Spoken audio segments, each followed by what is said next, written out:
انہیں روکا کس نے ہوا ہے؟ 9 اپریل سے ان کی حکومت آ چکی ہے. نواز شریف صاحب کم و بیشتر 3.5 پونے 4 سال قبل پلے لیٹس کی وجہ سے گئے تھے. آج انہیں کس نے روکا ہے؟ اب تو ملک ان کا، بلکہ ملک چلانے والے ان کے ہیں، بلکہ ان کے مخالفین کو جس بے دردی سے آج فواد چودھری کے ساتھ انسانیت کی تذلیل کی، انسانی حقوق کی وائلیشن کی گئی. اس کی بیوی خبا فواد کہتی ہے میری 3 سال کی بیٹی اور 5 سال کی بیٹی نے عدالت میں کہا ماں میں اپنے باپ سے ملنا چاہتی ہوں، پاپا سے. عدالت کے حکم کے باوجود ملک صاحب اس کی بیٹیوں کو 3.5 سال اور 5 سال کی باپ سے نہیں ملنے دیا گیا.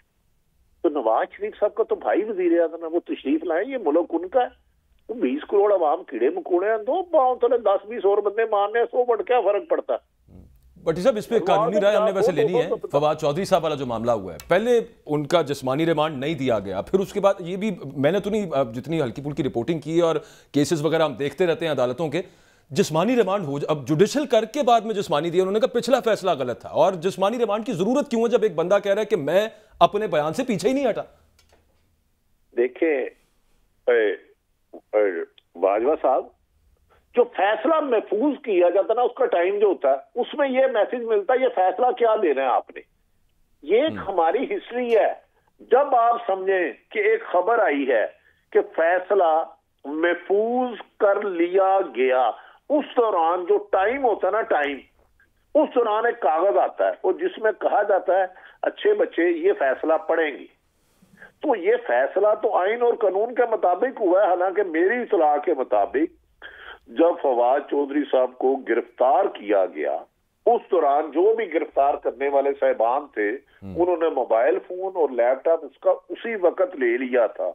اب جو ان کی حراست میں چیز ہے اس کو بھائی اپنا ریمانڈ لو. اس کی مسز کو کہہ رہے ہو آپ کے گھر کا سرچ آپریشن کرنا ہے، اور بھائی اپنا لو، کیونکہ موبائل تو آپ کے پاس ہے، لیپ ٹاپ تو آپ کے پاس ہے، ریمانڈ تو آپ کو آنا چاہیے. جنہوں نے پکڑا ہے، جنہوں نے اس کو سنا ہے وہ یہ بھی کوشش کر رہے ہیں کہ کوئی نام لیں فواد چودھری صاحب، جو شہباز گل سے کوشش کر رہے تھے، جو اعظم سواتی سے کوشش کر رہے تھے کہ کوئی نام لیں، کوئی شخصیت ہے لاہور میں جس کا نام چاہتے ہیں کہ وہ عدالت کوئی بندہ گرفتار کریں وہ لے لے. اکبر صاحب جو وہ پولیس حراست میں ہیں یا جہاں بھی وہ ہیں، اگر وہ فواد چودھری کو تشدد کریں مبینہ طور پر تو فواد چودھری یہ بھی کہہ سکتے ہیں میں اسامہ بن لادن ہوں. وہ جو ایبٹ آباد پکڑا گیا تھا وہ غلط آپ نے اطلاع دی ہے. حراست میں آپ لے سکتے ہیں بیان، کوئی ایشو نہیں ہے، ایشو ہی کوئی نہیں ہے. آپ اس کو 1400 سال پہلے قتل ہونے والا کی بھی وہ ایویڈنس دے دے گی پولیس. یہ ہماری پولیس کے پاس کمال ہے. اور خاص کر اگر پولیس کو اور مضبوط کرتا ہو تو پولیس کے کیا بات ہے. وہ تو یہ کہ مجھے لگتا ہے لیاقت علی خان کا قتل نہ اس سے منوا لے، فواد چودھری ان کی پیدائش سے پہلے ہوا ہے، لیکن یہ پولیس کے پاس آرٹ ہے اور یہ عدالتیں اس پہ سزائیں بھی دیں گی. بٹی صاحب ایک اور بڑی عجیب بات ہے، جو اپوزیشن ہیڈ تھا، چلیں اب تو اسمبلی ختم ہو گئی، حمزہ شہباز کدھر گیا؟ وہ کس ملک میں ہے؟ وہ کون سی دنیا میں ہے؟ وہ ویئر از ہی؟ یہ مطلب سمجھ سے باہر ہے. ایک کمان میں 2-3 نہیں رہ سکتے. حمزہ نواز پی ٹی آئی ان کا حق ہے، نون لیگ جو مرضی کرے. آج آپ نے دیکھا ہوگا جہاز کے اندر درجنوں مسلم لیگ نون کے وزراء اور مشرا اندر انہیں لینے گئے. حمزہ شہباز 22 ماہ اندر رہے. 22 ماہ جب مشرف سے بھی ڈیل ہوئی تو حمزہ شہباز ادھر رہے، مریم نواز صاحبہ باہر چلے گئی. آج آپ ان کی بجائے مریم نواز کو بنا دیں جس کی شہادت ہو کہ میں حمزہ کو مین سٹریم میں نہیں دیکھنا چاہتی. شاہد حقان عباسی سب کیوں نہیں نظر آئے مجھے یہ بتائیں. خواجہ آصف نے جانا تھا، وہ تو ویسے ہی مشرف ضیاء الحق کی کابینہ میں بھی تھے، کوئی فرق نہیں پڑتا. اچھی بات. اس سے ویسے ایک سوال یاد آ گیا، یہ آپ سے پوچھنا بھی تھا ہم نے بٹی صاحب، وہ یہ کہ شاہد خاقان عباسی صاحب کے حوالے سے مریم صاحبہ نے کہا ہے کہ ان کی لائلٹی پر کسی قسم کا ہمیں کوئی شک نہیں ہے. مفتاح کے بارے میں نے کوئی بات نہیں کری. شاہد خاقان عباسی صاحب مان جائیں گے، منا لیں گی مریم صاحبہ کہ چھوڑیں یہ جو آپ ری امیجن پاکستان کر رہے ہیں پارٹی میں واپس؟ شاہد خاقان عباسی نے 100% ہمارے اپنے قریبی دوست سے کہا کہ میں 1 منٹ بھی نہیں رہنا چاہتا، لیکن یہ میرے پہ بہت دباؤ ڈالا جا رہا ہے. وہ اس کی تردید کر سکتے ہیں، ان کا حق ہے کہ میں نہیں چاہتا کہ میرے ساتھ بھی انتقامی کاروائیاں ہوں. لیکن شاہد حقان عباسی صاحب کا خیال تھا کہ اس دفعہ وزیر اعظم انہیں بنانا چاہیے جب نواز شریف کی حکومت گئی تو ان کا حق تھا. پھر جب حکومت آئی تو ڈیل ہوئی 9 اپریل کی, تو شاہد حقان عباسی سب کینڈیڈیٹ تھے.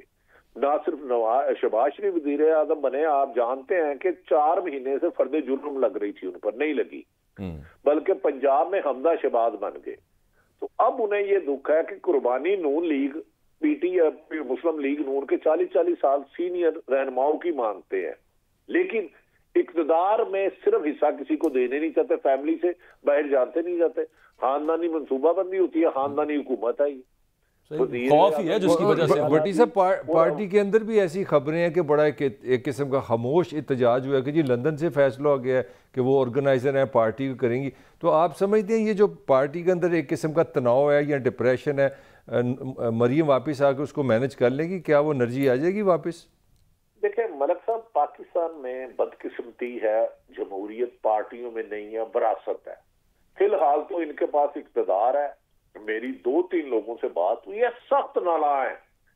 ایون کہ خواجہ صاحب گو کے ایئرپورٹ مجبوراً پہنچے کیونکہ ایئرپورٹ ان کی منسٹری ہے, ان کا پہنچنا بنتا تھا. سخت نالاں ہے, لیکن فی الحال حکومت نہیں چھوڑے گا, کیونکہ کچھ لوگ جو ان کو لائے ہیں, جو اس وقت نون لیگ کا ساتھ چھوڑے گا اس پہ بھی مقدمات ہو جائیں گے. میں آپ کو خبر دے رہا ہوں, کچھ لوگ جو لائے ہیں ان کو, جنہوں نے یہ 13 جماعتوں کا اتحاد ایلفی کے ساتھ نہیں اپنی زنجیر سے جوڑا ہوا ہے. زنجیر تو زنجیر ہوتی ہے نا, یہ پاؤں کی بڑی بری ہوتی ہے.